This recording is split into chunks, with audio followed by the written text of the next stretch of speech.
Yeah, okay, my people. Thank you once again for attending this lecture. Today we're gonna be dealing with semantic HTML sections. Um, we're gonna be starting off with sections. Although section is one of the semantic section element is one of the semantic one of the elements that give the body of the web a semantic meaning.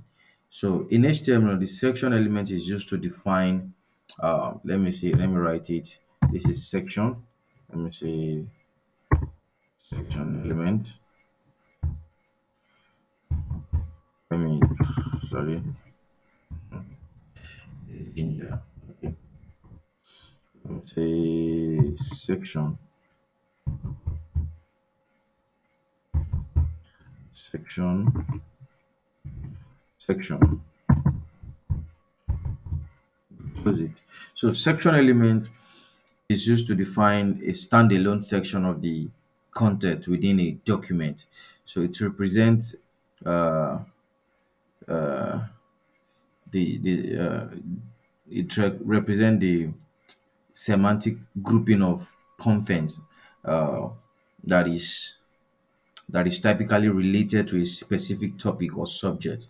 So the purpose of section element is to help organize and structure the content of the web page, you know, making it more semantically meaningful. You understand? So the section element is often used to divide, say, a web page into different uh, into different sections or chapters, similar to how you divide a book into chapters. You know, if you have seen a book before, how you divide them into chapters. That's exactly what section does to the body of your HTML page. So it contains any type of content, such as say text. It can contain text. It can contain images, videos, list, or other HTML elements. So let's see how we could use section in practical. Let's say, let me clear this off. Let me clear it off. Let's say, let's say I have. Okay, let me create HTML boilerplate. You know, I've told you you can always override the typing. So let me clean this off. Let me clean this off. Then let me clear this off. This so I'm left with my complete listing. So let me write section. You know, just to give it a title. It's not as if it is necessary. So let's say we have the body, and let's say we have a header. Let's say we have a header. Um, header. Let's say we have a header, and of course the header has what a content. Let's say it has a header content. Let me comment that out so that let's say a header has what uh, a content. What will be here is what header content. Let me comment that out. Let me collapse this tree so that we can have a wider view. So let's say that has a header content. You know, you can fill it with anything you like. So I'm just trying to reduce the number of the. For you, you can always type and stuff. So let's say we have a section here. Let's say we have a section. Let's say we have a section element. Let's say we have a section. Let me close the section.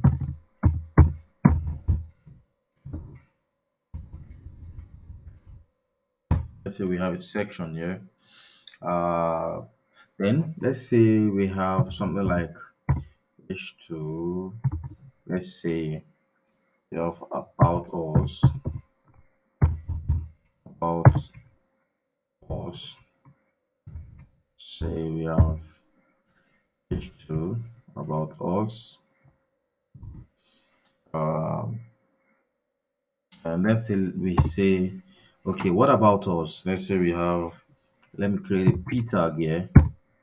Let me create a p tag. Let's say, what do we have about us? Um, we, we are what?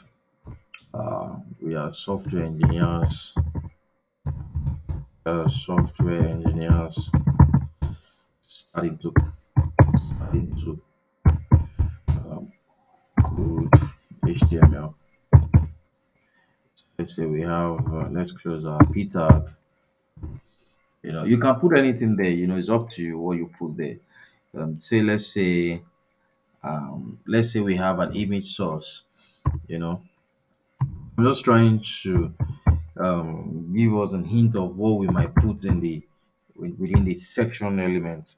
You know, I don't have an image now, but of course, I'm just trying to show you what you might put there. Let's say about the JPEG, JPG. You know, then alternate text equals what? About us. Now, the function of this alternate text, let me explain to you. I think I may have explained before, but if I've forgotten, this alternate text here, it shows that imagine that you may have come across some website where the image or the image is not showing. Maybe it's showing some kind of, it's not loading. It's the situation where an image is not loading. This is what will load. You understand? You might be experiencing network issue. It might be as a result of maybe something might just happen and the image didn't load properly, or it's not loading as it should. Instead of the place to look empty, about us will be an alternate text should in case the image refuses to load or refuse to load. So that is the essence of having this alternate text. So let's say that's been said. Then let's close. Our section is closed.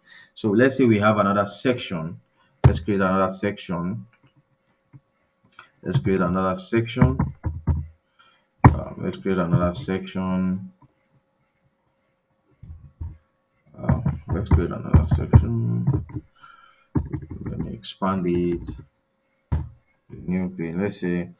We have, let's say we have a product H2.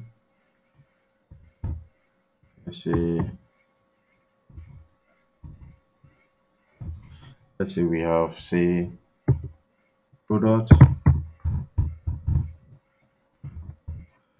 Let's say we have product H2. Let's close our H2. Then let's say we have our other list. We all know what an ordered other list is. The difference between ordered and unordered. Ordered is when the list item is what is listed in numbers. Let's say one, two, three. If it is numbered, and if it is not numbered, it's unordered. So don't get that confused. Don't get yourself confused on that. So we have the list item. We have the, say, let's call it for product one. We can be creative with this. We can be what? Creative with this. Let me close it. Product one. Let me see. V. V. So that I won't have to be repeating myself. So let's say for you, you can just type, so that's to strengthen your hand. Product three. So we have here.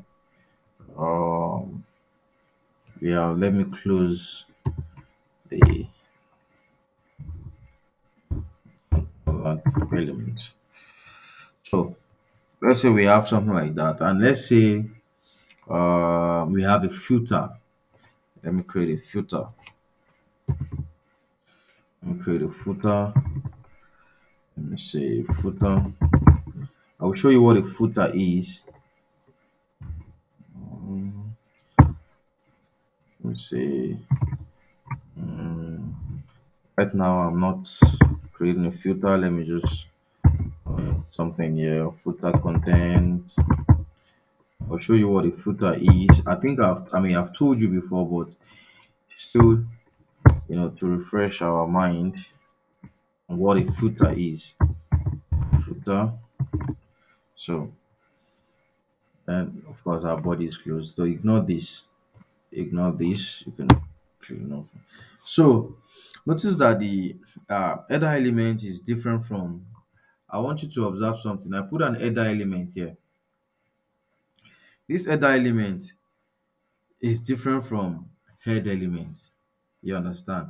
You see, this head element is not something you will see. It's just where it is an element where you would link your external files or internal files. You understand? Say, for a year now, style sheet, you can. That is where you link your uh, CSS. You know, it's not something that's that is obvious, or it's not something that shows in the body of our web page. So it has nothing to do with the body of our web page.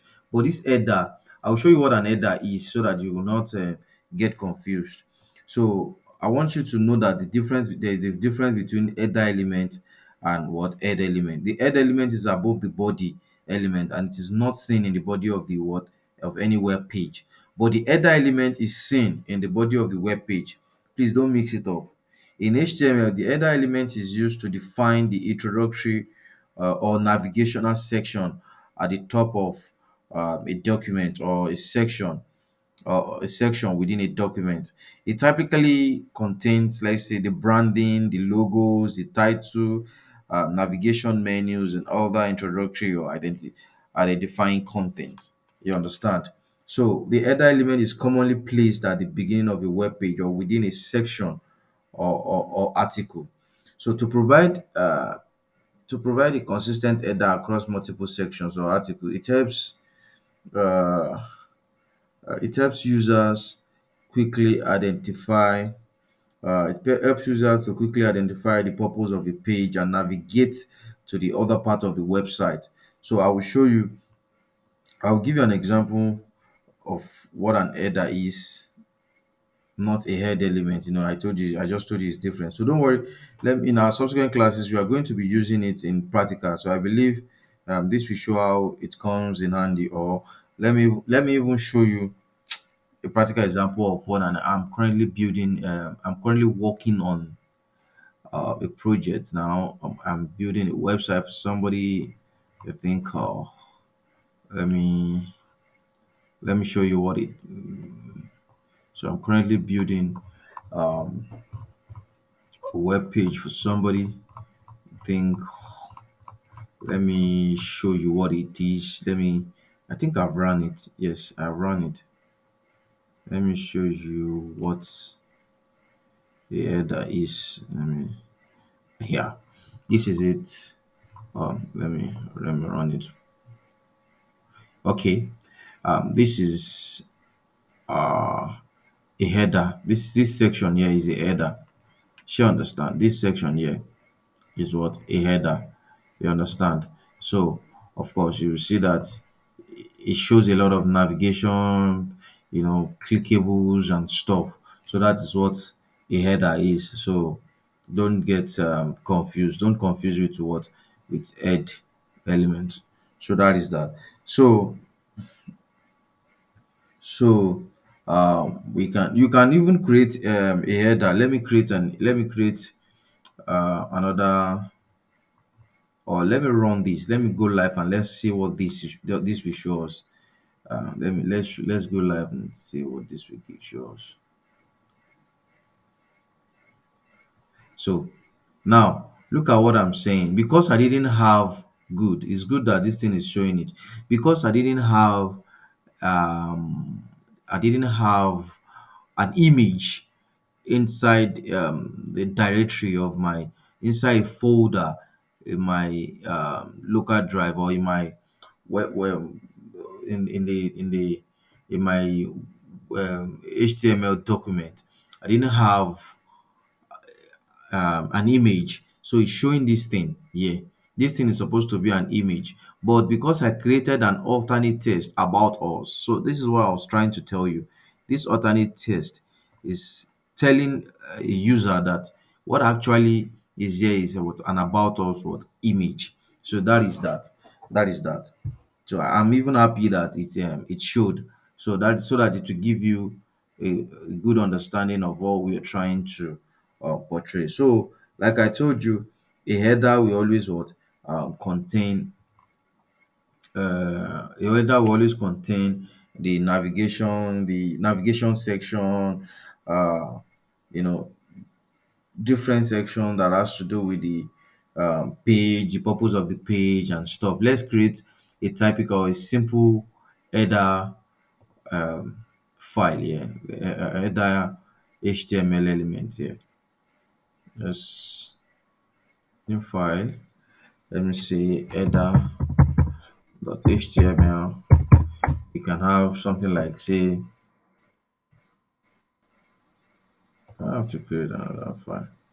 Okay, let's say HTML.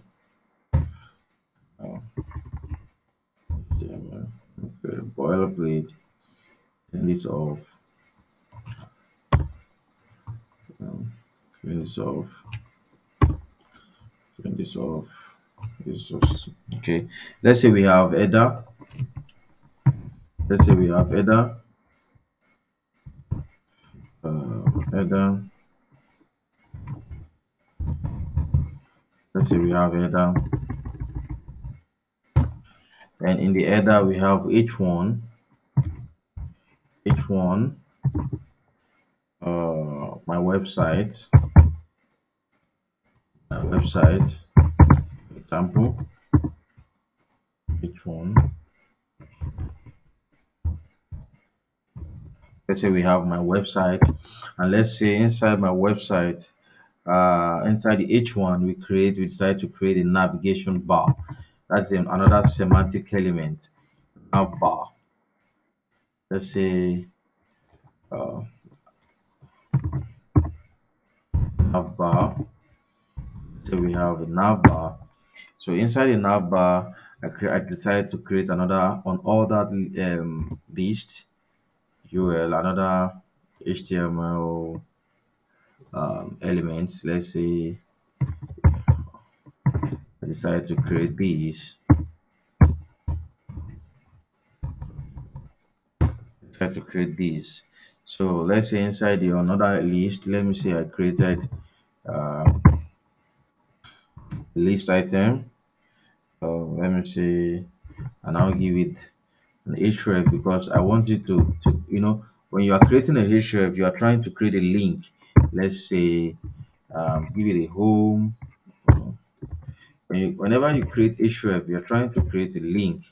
So let's say I give it a home, give it a home, and I'll say something like this, and I'll tag it home. Understand?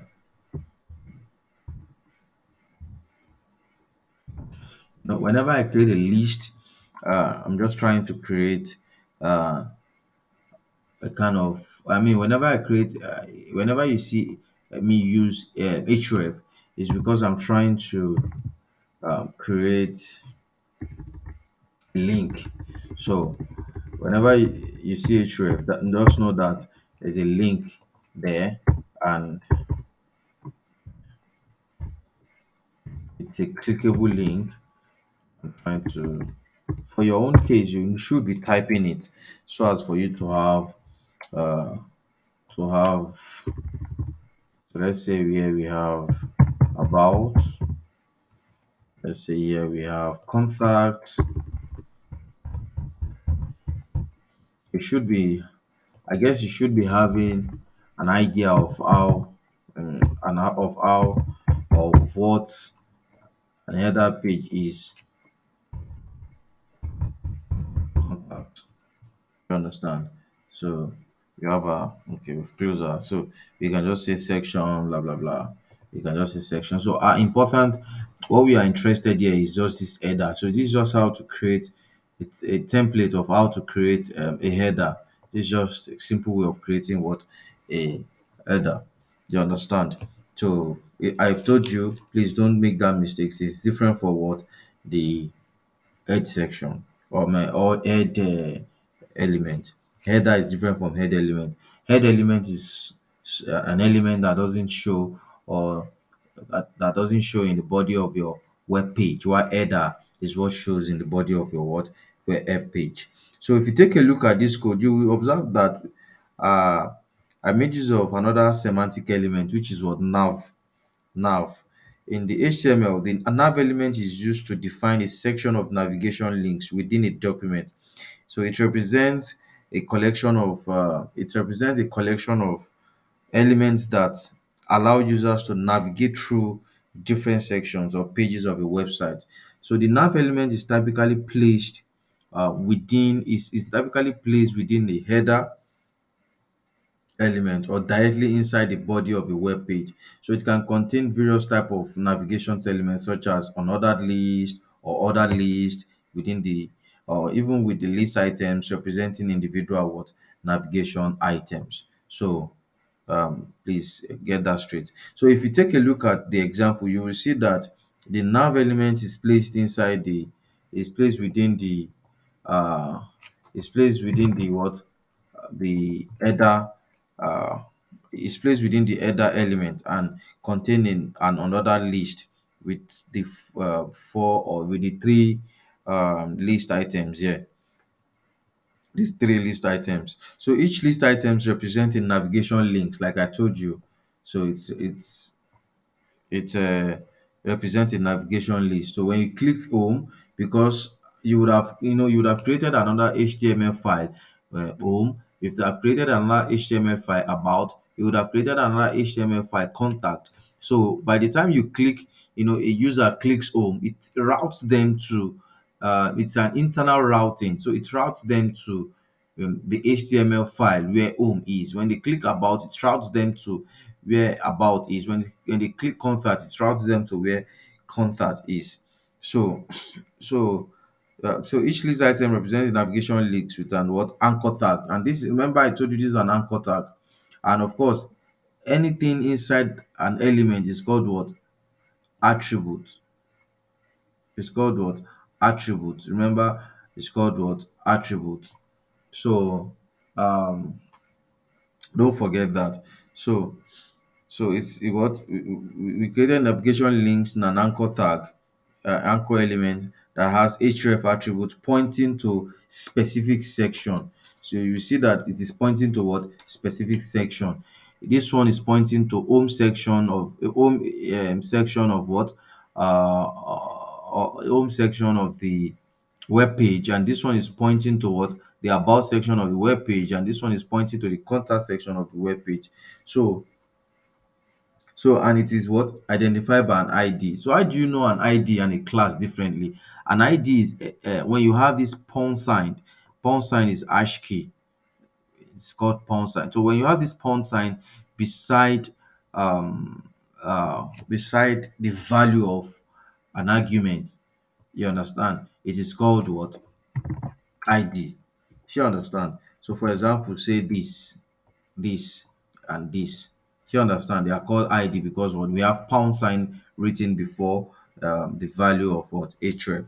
So also note that the nav element helps in restructuring and organizing the navigation element of a website, making it easier for user to understand the available navigations and navigate between different sections or pages.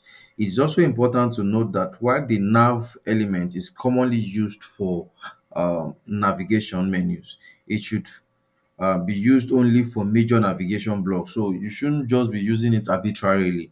Secondary or contextual navigation elements may be better suited using some semantic elements such as div. So if you want to be using it arbitrarily, there's another semantic element called div, div. You understand? Div. So I think or you can as well even use another list or a filter depending on the specific use case and document structure. You know, subsequent lesson in our lesson we shall be using diff element frequently, especially while building projects. Now, while building projects. So, notwithstanding, I will explain the diff element to give you an overview knowledge on what it is. You understand? So I will not just be using it uh, in project, but I will just be explaining what it does, and I'll be giving the explanation, the terminologies. So remember, this week we're gonna be starting off with our project. It may be next lesson, maybe next two lessons, maybe next three lessons. So this week we're gonna be starting off with our first project in HTML, and of course we should have two projects done this week. Only HTML, no CSS, no JavaScript. Because we are dealing with HTML. So by the time we get to CSS, we do a bigger project where we'll be using CSS along with HTML. Then by the time we get to JavaScript, we'll be what building a project where we'll be what using JavaScript along with, it will be bigger than what it is in a real life project. And when we get to Bootstrap, we'll be, how to, we'll be using Bootstrap to minimize or to reduce the time spent on a project. You understand? It's just for time efficiency and stuff. So, at this point, I will have to thank you for watching and God bless.